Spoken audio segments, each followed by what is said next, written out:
কর্মসংস্থানের মাধ্যমে প্রতিবন্ধী ব্যক্তিদের সমাজের মূলধারায় সম্পৃক্ত করার কাজ করছে সরকার।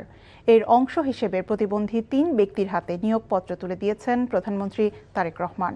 এদিন প্রধানমন্ত্রীর সাথে সাক্ষাৎ করেছেন জুলাই আন্দোলনের লড়াকু সৈনিক ছাত্রদল কর্মী আজিজুর রহমান। হাসান মাহমুদের রিপোর্ট।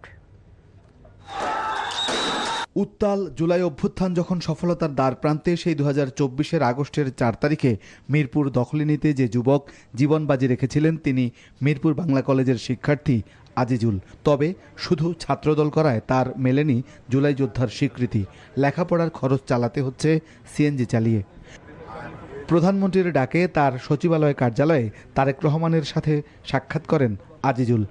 আজিজুলের কষ্টের কথা শোনেন প্রধানমন্ত্রী।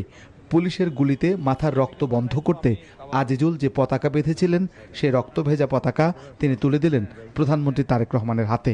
তো আমার মনে হলো যে আমার জুলাইয়ের রক্তাক্ত পতাকাটা যে একমাত্র যদি আমি কারো হাতে তুলে দিতে পারি, সেটা হলো আমাদের দলের চেয়ারম্যান স্যার এবং মাননীয় প্রধানমন্ত্রী জনাব তারেক রহমান।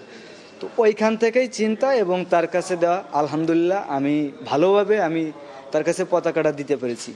এই অনুভূতিটা আমি ভাষায় প্রকাশ করার মতো না। এর আগে প্রতিবন্ধী 3 ব্যক্তির হাতে নিয়োগপত্র তুলে দিয়েছেন প্রধানমন্ত্রী তারেক রহমান। জন্ম থেকেই 2 হাত পা না থাকা নীলা খাতুন পা দিয়ে লিখে স্নাতকোত্তর সম্পন্ন করেছেন। তাকে রাজধানীর মিরপুরের জাতীয় প্রতিবন্ধী উন্নয়ন ফাউন্ডেশনে শিক্ষক পদে নিয়োগ দেওয়া হয়েছে।